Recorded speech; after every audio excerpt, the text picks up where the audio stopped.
Good afternoon. My name is Abby Sharbach. I'm the Mentor and Training Coordinator at the Given Institute.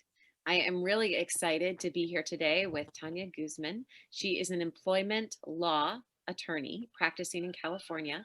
She has 3 young children and a husband of almost 14 years. And she's come here today to share with us her gift, how God led her to employment law and just kind of her journey as a young adult. So, Tanya, welcome. So glad to have you here today.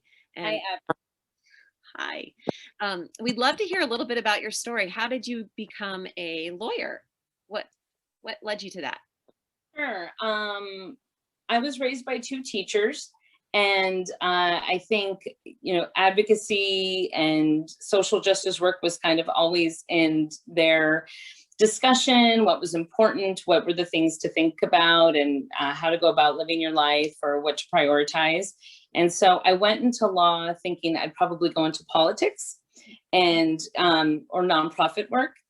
And then as I exited law school, basically I kind of went where the path of least resistance, for better or worse. And I went to where the jobs were and when there was some security.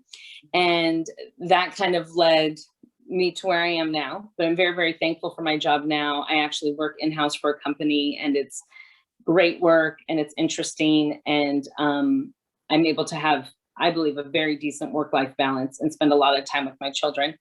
And so that was a wonderful change from a law firm life to working in-house. So to be honest, I'm not doing what I thought I would be doing. That's not what I'm doing today, isn't why I went to law school. But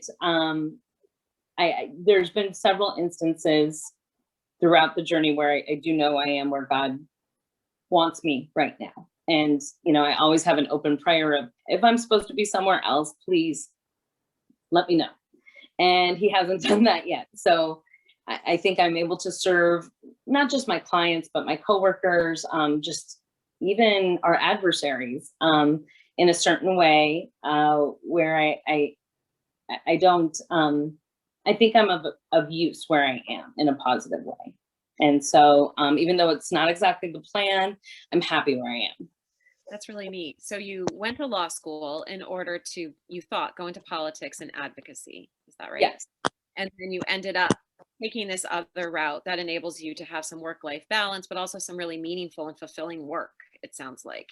Um, uh, how do you see well, I guess let's go back to this first question first, and that is, what did you think you were going to do? How did you think God was going to use your gifts? And then do you see your gifts being used in this new role in a way that you didn't expect?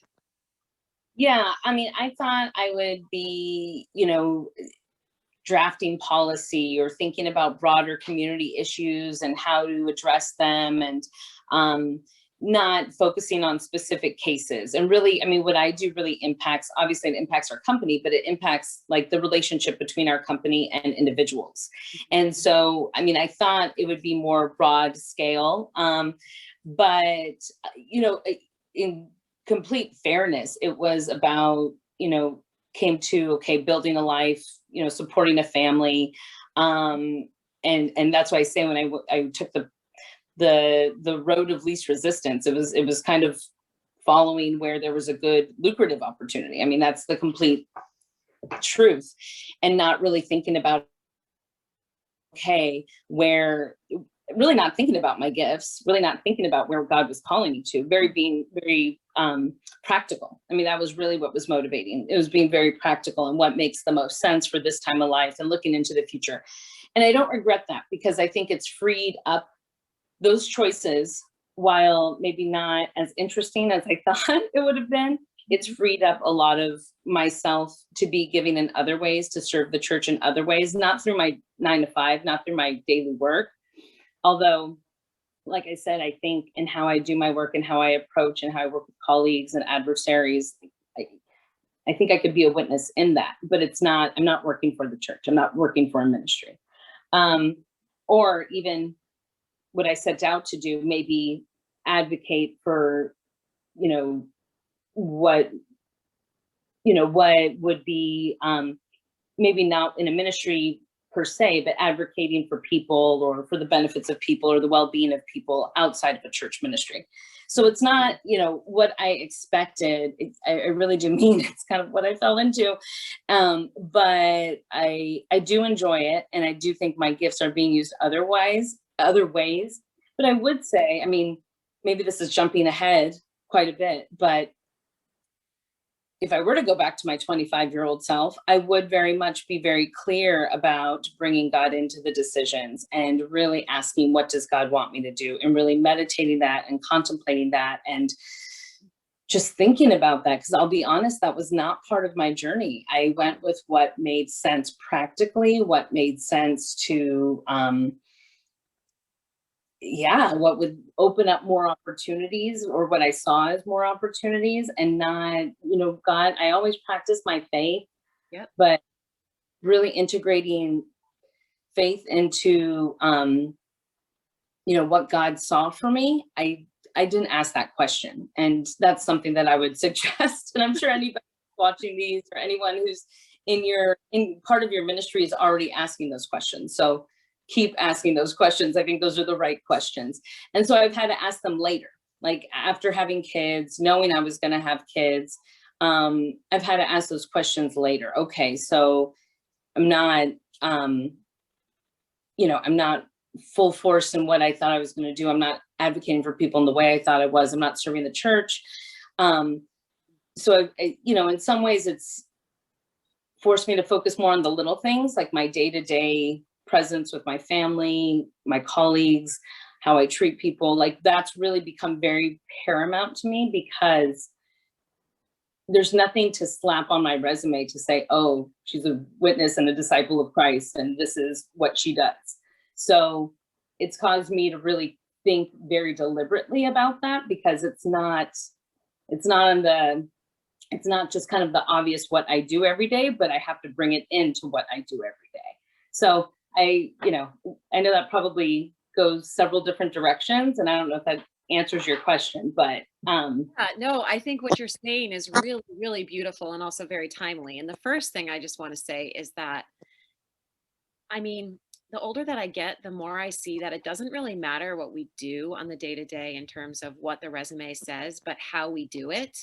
And when you're younger, it's easy to focus on what we do, like the practical, and it's not that those things are bad. We actually have to take those things into consideration in planning out our next steps in our lives, and God directs us and he cares about that, but you are living for Christ in your workplace and in your relationships and in your home. And that matters, just the way in which you conduct yourselves, the way in which we conduct ourselves in a professional environment as disciples of Christ, even if we're not saying that with our words, we're saying that with how we value people, how we esteem people, how we nurture people, how we seek justice, how we seek fairness and equity, like I bet, nope, we skipped. I don't know where we skipped in all of that, but I bet like the desire that God put on your heart as a young person, that idealism is still there, and that will probably come back full circle. I think like that's an important thing to tell a 25-year-old, like you don't have to do it all in your 20s. Mm-hmm. Absolutely. Absolutely. And I think, I think it's wonderful that a young woman would be thinking about that and trying to envision and dream for herself and explore, where I could be of service or where I could be a light. But, I do firmly believe that God does set us on our journeys. I mean, I do believe that while I maybe didn't go in, politics would have not been the right fit for me for a lot of different reasons. And I mean, I think he's putting me where I need to be a witness, and it's challenging in and of itself, very much so. I mean, absolutely. People in my workplace know that I'm Catholic, and it hasn't yet led to difficult conversations. It's led to difficult moments of being uncomfortable for myself, but I've learned how to work through those. And I mean, I'm very good friends with my colleagues, and I care for them very much, and we do have a very good relationship. And just treating,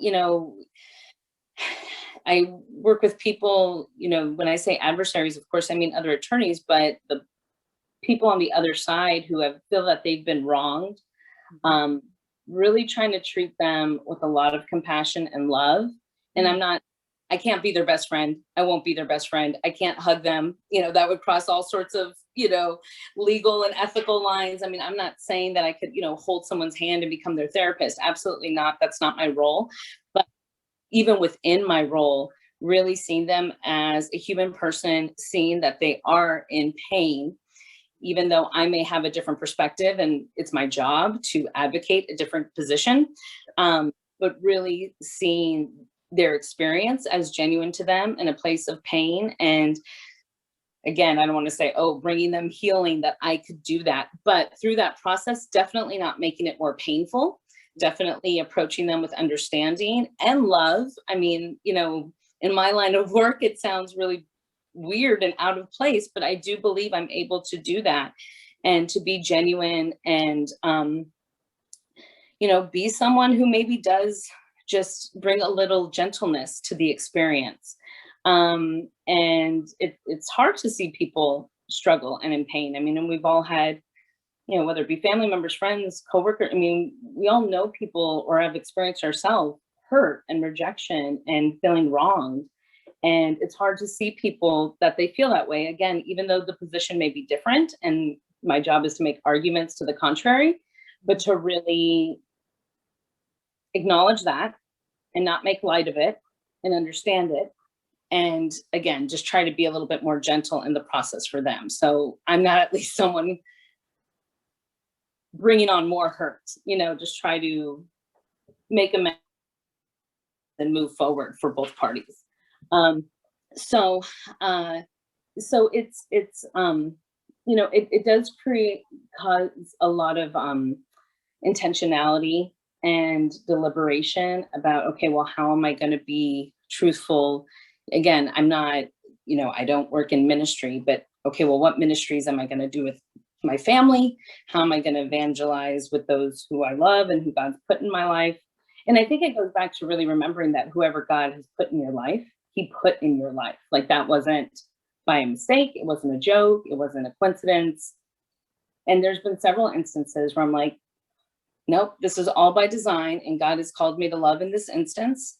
Mhm. It's very like, this isn't, any sort of like touchy feely moment, but I'm going to like try to love in this instance and be a witness in this instance. So it's a lot of little things, and it's a lot of intentional, just intentional ways of thinking and ways of approaching different situations.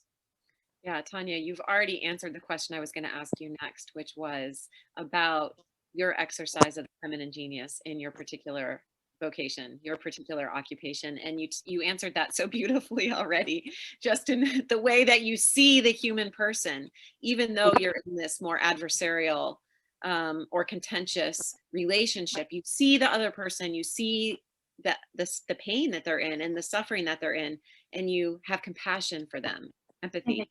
mhm. And Yeah. I really do think, I mean, I could be totally wrong, but I think that could actually change our experience of a court case, Mhm, mhm. you know? No,